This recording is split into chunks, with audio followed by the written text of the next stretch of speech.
Hello and welcome back to the Life Coaching Certification class. I am your instructor, Kimberly Hemingway, and we will be going over Module 6 this week. So I'm going to go ahead and go into full view. As we typically do, you can use either the PowerPoint presentations that I will upload into the Moodle environment, or you can refer to your actual manual. You can refer to the manual as well. Okay, so we're going to walk through. I'm going to go ahead and go into the share my screen. Bear with me one moment. Okay,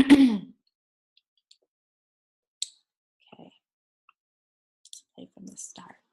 Okay, so for Module 6, these are some of the things that we're going to review. We're going to start off talking about boundaries, setting boundaries, healthy and unhealthy boundaries, exactly what they are. And then we'll go into avoiding coaching mistakes. So we'll talk about different mistakes that coaches make and how to avoid them. And also how to help clients navigate through belief limits, okay? Belief limits and things that would hinder their progress. And also recognizing and correcting the fixer in you. A lot of us want to solve problems. We want to come up with, help people to solve problems rather than providing a guided approach. So this is going to speak specifically to that. Okay. So what are boundaries? Simply put, they're limits. Limits that should be set, healthy limits that should be set to keep people from invading your personal space, your privacy, and things of that nature. Okay, so we'll go into detail. Okay, so why do we set boundaries? Okay, we set boundaries to help you establish who you are and your own identity, protect your rights and privacy, as I mentioned, define how we allow others to treat us, and stop being a victim, stop carrying that victim mentality. And it helps you to assume responsibility for your own actions, not the actions of others, but your own actions. Okay, so there are two types of boundaries. Okay, so we have physical boundaries, which is protecting your personal space and privacy. And we have emotional and intellectual, so protecting your self-esteem and well-being. Okay, so healthy versus unhealthy boundaries. Okay, so what are healthy boundaries? They promote and support physical, intellectual, emotional, and social well-being. And unhealthy boundaries will distract you and interfere with you from being able to accomplish those things. So it interferes with your physical and intellectual, emotional, and social well-being. Okay. By setting healthy boundaries, it allows us to do the following. Okay. To be assertive. So being at a place where you can give yourself permission to say no without the need to explain yourself. Okay. There's too often we want to say no, but we want to give a further explanation as to why we're saying no.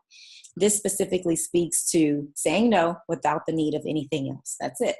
Just simply put, no. Being open to receiving help from others, so being able to say yes. Being able to use people as, have people as resources and being able to support you. Be kind and show gratitude for yourself and others. Being able to say thank you and give yourself a pat on the back when necessary. So it's about always celebrating success, celebrating your success and celebrating the success of others. Respect yourself and require respect from others. Okay, that's why we want to set healthy boundaries. Okay.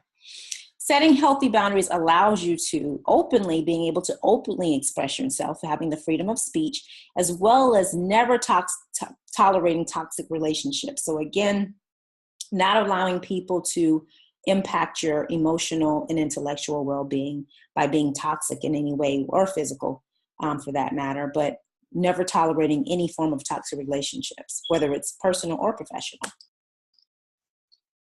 It allows us to remove any guilt and shame that we're holding inside and suppressing. Recognizing that your boundaries may be different from others, removing the sense of having expectations. So expectations leads to disappointment. So accepting people where they are and understanding that their boundaries may be different from yours. Empower yourself to make great choices without the need to seek validation from others. So it's okay to be able to seek advice and to get feedback from others, but no one validates you. So really being able to understand that you don't really need to seek validation from anyone. God validated you a long time ago. So understanding that. Unhealthy boundaries. Okay, so we talked about healthy boundaries. We have to outline unhealthy boundaries. Okay. cause you to not be cautious when sharing information with others. So it's important for us to protect our privacy and not overly share information with the wrong parties. Feel that you're responsible for others' happiness. So, in a lot of cases, we don't like to say no because we feel like we will let someone else down as a result of that. But you're not responsible for making others happy. They have to find happiness within themselves. Being unable to say no without the need to explain yourself. Consistently seeking validation from others. Okay, invading other people's space and privacy and allowing them to do the same. Okay, so allowing them to invade your space and privacy. Okay. Okay, so these are some setting healthy boundary blocks. Okay, these are just reasons why people don't want to set healthy boundaries. Okay, one being fear, the other being guilt. Fear that you will lose out on their relationship. You will lose the friendship because you may say no or because you respect your own boundaries. Fear that you will be judged based on the decisions that you're making.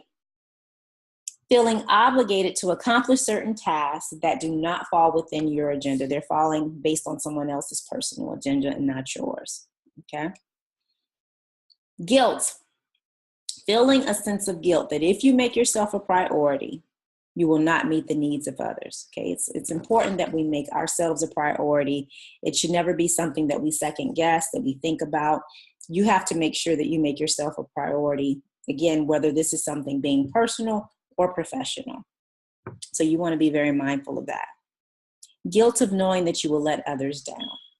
Okay, so again, these are boundary blocks, fear and guilt. Okay. Okay, these are some steps that now that we've identified the difference, we understand there are two types of boundaries. We have physical as well as emotional, intellectual. We have defined, pretty much outlined what are healthy versus unhealthy boundaries and how we should, the importance of setting them for ourselves, even as coaches, in our own personal and professional lives. But we have to make sure that we also understand how we can help our clients navigate through some of these issues to make sure that they can set boundaries. Okay. The most important thing that I've realized in working with clients is that they don't establish boundaries at the very beginning, that they're going to have issues being able, in most cases, being able to accomplish their goals. Okay. Because they don't have boundaries at home. They don't have boundaries within the workplace. So that sometimes can hinder their progress in being able to accomplish their goals. So we want to make sure that at any point that we're helping our clients to also navigate through some of these things. So how do we do that? Okay, so these are some different steps. So you want to be at a place where you can help them, you can identify and discuss where there may be boundary issues. So in certain cases, we've talked about the action plan, and within the action plan, it has a specific question to say, okay, after you've established your goal, after you've walked through the steps, what are some potential issues that can come up? What can keep you from being able to move forward and accomplish this goal? You want to be able to outline some of those boundary issues or some of those barriers that keep you from being able to move forward. Okay, so you want to be able to identify and discuss those things. Guide your client down a path of establishing new boundaries for themselves. Okay, so what boundaries do you need to set? I know when working with certain clients, I've had them to actually establish a communication plan. Okay, so in order for them to be able to move forward and be effective in their business, they had to create a communication plan within their families for them to understand during this period of time, I'm going to need to allocate this time to be able to work on my business and work on things that are catered to my business. So I'm going to need some alone time. So that's a prime example, establishing a communication plan so that other individuals will know that they have to be very mindful, of your boundaries. They need to be able to respect your boundaries. Okay, whether that's family, again, friends, whoever that may be, you want to make sure that you help them to establish new boundaries that they need to set for themselves.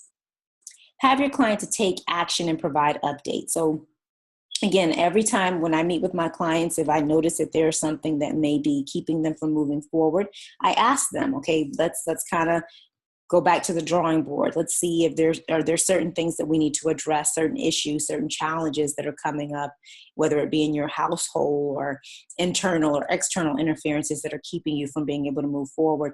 And how can we take action to be able to improve in this area, and having them to make updates. So whether it be weekly updates, whether it be bi-weekly, monthly, that's something that you can actually create as it relates to your program. But you want to make sure that you always revisit this with your client when they're creating a plan of action, and then making sure that they're following through on it. And the last thing that we always talk about, okay, is we're providing a guided approach, and we're working with clients, helping them to establish goals, helping them to clear barriers, helping them to set healthy boundaries. The important thing is that we need to hold them accountable for being able to stick to the plan that they have set forth. Okay, so it's not our plan, it's their plan. So it's important that we hold them accountable throughout the process. Okay, so as I mentioned, we were going to go over boundaries. So we went over that. Just as a recap again, we went through talking about what are boundaries, their limits. We talked about two different types of boundaries. So we talked about physical, and we talked about emotional, intellectual. We talked about the difference between unhealthy boundaries and healthy boundaries, how we need to set them for ourselves, and how we can help our clients to navigate and create boundaries for themselves. Now it's time to move forward with avoiding coaching mistakes. So these are things that we need to avoid when working with clients. Some of these things are pretty much kind of a review of what we've already discussed, but I want to make sure that we go through and we highlight these things, okay? So of course we talked about that we can't tell the client what to do. We want to help them navigate through different things. We want to hold them accountable. We want to work in partnership with them, but we don't want to tell them what to do. We don't want to judge them. We don't want to take over the session. We want to provide a guided approach. Okay, not listening to the client for whatever reason. Okay, you want to make sure that you practice active listening or expansive listening, not internal listening, meaning that internal listening, you're thinking about what's going on in your own head. So you want to use that more focused listening approach, or you want to use expansive listening. Okay, dominating the conversation, violating the 80-20 rule. So we talked about the 80-20 rule. Interrupting the client when he or she is talking. That's definitely a no-no. Attempting to fix the problem or concern yourself. Okay. So again, it's very easy sometimes. I know in most cases when we've gone through different experiences, quite naturally, we want to respond back in providing support. We want to share our experience. We want to tell them how we navigated through these obstacles. But one thing that I have to remind you of when we started the class, when the brain is able to come up with when the mind is able to come up with its own solutions, it's more likely to stick to it. So we want to, again, provide a guided approach, but we're not there to fix the problem. Okay, so we don't want to fix the problem. That's not the goal. In any way, blocking communication so the client doesn't feel open to be able to express, or, you don't want to be at a place where they don't feel comfortable, or, they don't feel comfortable with being able to share with you. So you want to make sure that you don't block any form of communication with the client. Okay. These are some additional coaching mistakes. Focusing on your own perspective rather than the client's. Okay. So again, that's all about that internal listening. Asking the wrong kind of questions. Okay. So questions that may not even have to do with the goal at hand, but you're asking questions that are far away from the goal, that have nothing at all to do with the goal. Giving improper feedback. Okay, so that's why it's important that we incorporate active listening so that we can retain the information. So in return, we can ask the right questions and we can provide the right feedback. And it's okay to say that you don't know something. Okay, as long as for me, there are things that I don't know, but I have resources that I can always refer to. So there are given times when I have to just tell a client, I don't know about that, but that's something that I will follow up on. So if you don't know, it's okay to say that rather than giving them the wrong information. Missing helpful clues that the client gives because for whatever reason you may not be attentive and not listening. So there are things that you may miss. I've heard in different situations where a client may tell a coach that they've had some childhood issues, or they had some issues with different things that may be below the surface, which may cause the issues that they're having in adulthood. So if you don't pay attention, you won't catch those things, because in most cases like that, it's not something that they can fix at surface level. They may have to go, it's something that's more deep rooted that you may have to focus on. But if you're not listening, you'll never catch it. Jumping to conclusions. And a lot of times this happens based on wanting to give our own perspective and not necessarily listening to the client. So you don't want to jump to conclusions. Assuming rather than clarifying. Okay, so one of the things that I always talk about when you're going through the process, you want to make sure that you build a rapport with the client. Not only building rapport, you want to make sure that you're incorporating active listening. So that's that focused listening or expansive listening. You want to make sure that you ask powerful questions to be able to pull information out of the client and in return. And also you want to make sure that you paraphrase. Okay, so in paraphrasing, you're based on the questions that you ask, the client is giving you a response. You're using paraphrasing techniques to basically repeat back what they're saying to you, and you're confirming to make sure that you heard it correctly. So rather than making any assumptions, you're clarifying to make sure that you're confirming what the client has already said. Okay, so you want to clarify rather than assume in every given situation. If it's something that you may think you've heard incorrectly, it's important that you clarify before moving forward. Okay, so belief limitations. Okay, so we're talking about, so now we're on belief limitations. Okay, so beliefs are something that people believe to be true, whether it is or not. Okay, they can be based on cultural, family, or traditional things. Okay, perceptions are realities in this case. Okay, in most cases, clients may put up blocks and they may not be open to sharing their own personal perceptions because they don't know how you're going to perceive them. Okay, perceptions are typically a part of a person's belief system. Okay, and negative beliefs can interfere with a person's progress. Okay, I can never accomplish this because my dad didn't do it, or my mother didn't do it, or I can never be good enough, or diabetes runs in my family because that's something that, my grandmother had and my mom had it.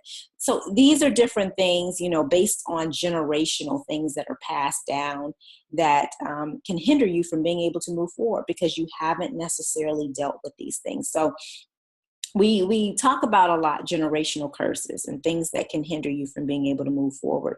This is definitely connected to that. So that's something that you want to make sure that in working with your clients, if you notice that something that comes up that may hinder their progress, like belief limitations, generational, these are things that you may want to start having some healthy dialogue around. Again, if it's something that, as long as it's something that's within our pay grade. If it's something that's outside of that, we want to be very cautious in how we proceed. But sometimes it's good to have some healthy dialogue about different things that may hinder their progress from being able to move forward. Okay, managing the fixer in you. Okay, so we talked about this. So a lot of times when we have our own personal or professional experiences, we want to be able to provide them with feedback of what we did in order to accomplish that goal or how we were able to overcome an obstacle. Okay, but we want to be very careful with doing that. Okay, so we have the desire to fix the problems or unwanted situations that others face. Okay, in most cases, this is what happens. Okay, we want to be that repair person. Okay, in most cases, when different problems arise, we want to be that repair person. In the world of life coaching, we have to suppress the repair person that lives within. It's important. Okay, again, I cannot repeat enough. We're here to provide a guided approach. In most cases, I know in the past, when I've had conversation with people, you can give someone a full laid out blueprint. And until they're ready to actually move forward with the goal, they're going to continue to repeat that cycle. So you have to understand that if a person really wants something, they're going to work towards trying to accomplish it. That's just it. They're going to work towards it. But you can't give them a blueprint and expect someone to necessarily act on it, because in most cases you will be disappointed. I'm more than sure you've had situations where you've given someone, the full laid out blueprint. You've told them this is what you need to do. You need to follow this process. And they come back and it's the same story over and over and over again. Same story over. It's draining. It's tiring. It's nonstop over and over again. And they're not going to actually move forward or make any changes until they get ready. So the thing is, being that these people are coming to you for coaches, it's important for you for coaching. It's important for you to be able to provide a guided approach, asking the right questions, incorporating active listening, doing some of the, incorporating the different techniques that we learn in coaching in order to be able to help and assist them along their journey, but not telling them what to do and not helping them to fix the problem. We want to be very cautious of that. Okay? Different things that we don't want to do, engage in advice giving. Okay, so we want to be very careful with that.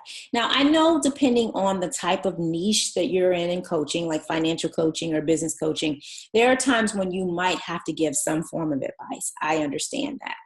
But typically in the world of transformational coaching, when someone's doing relationship coaching, spiritual coaching, we want to be able to, again, provide more of a guided approach, and we want to support them and cheer them on along the way. We don't want to advise them of anything. Okay. Assume that you know the client's problems based on your own personal experiences, as we discussed.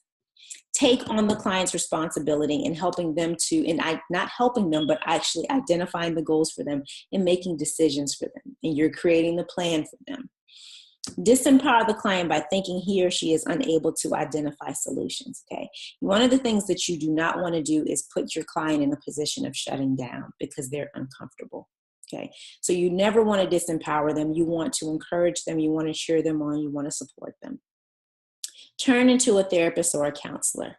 And as I mentioned, there are certain things, even when you get down to belief limitations and different things that may be hindering their progress, if it's something that's below the surface that may appear to be out of our pay grade, then you may want to seek, again, be at a place where you can, if it's something below our pay grade, you may want to refer them out for whatever reason, because it's something that you can't handle. But you don't want to turn into a therapist or a counselor. We're not here to do that. We're here to actually provide more. We're here to work with clients that are fully coachable and provide them with guidance. Okay, so you don't want to do that. However, you can have a counselor or a therapist as a part of your team. But again, that's another whole process. But you do not want to act as a therapist or a counselor. That's something that you don't want to do. Okay? Just some things to remember when it comes down to the fixer. Okay, just very high level. Let the client fix the problem. Be skilled at asking the right questions, those powerful questions. Use strategies such as answering a question with a question when working with the client, incorporating, again, active listening, powerful questioning, and paraphrasing when you're going through this process. And fight the urge to fix it. Okay, that's one of the things we want to do, fight the urge to fix it. Okay, so that actually concludes my overview for this week for Module 6. Next, we have our reading assignment. You want to continue to read the shape book, and that's outlined in your Module 2 of your manual. We will be reviewing next Module 7, which is applying the coaching competencies. And in that, we're going to talk about setting the foundation, co-creating the relationship, communicating effectively, and facilitating learning and results. Some of these things we've actually all of these things we've already reviewed. So it's really just going to be a recap of Chapter 1. I'm going to also be sharing with you the exam review. Okay, we're going to be doing the exam review. We have our next, we have a live session that's going to be coming up. We're meeting on Mondays for our live session from 6 to 7 p.m. So I look forward to meeting with you then. During that time, we'll talk a little bit about shape, and then we'll also go into reviewing some of the other modules that we need to go over. So but again, this is just a recap of Module 1. You will be, for your exam, you will be tested on Modules 1 through 6, but we'll go through that in further detail, as I mentioned, during our virtual session. Okay, so again, this concludes anything. If you have any questions, as always, feel free to reach out to me. My number is 813-703-2877. Again, that's 813-703-2877. You can also reach me at Kimmy at kimmyscup.com. Again, that's Kimmie at KIMMIESCUP.com. All right. Look forward to seeing you all next Monday. Have a good one. Thank you very much. Bye-bye.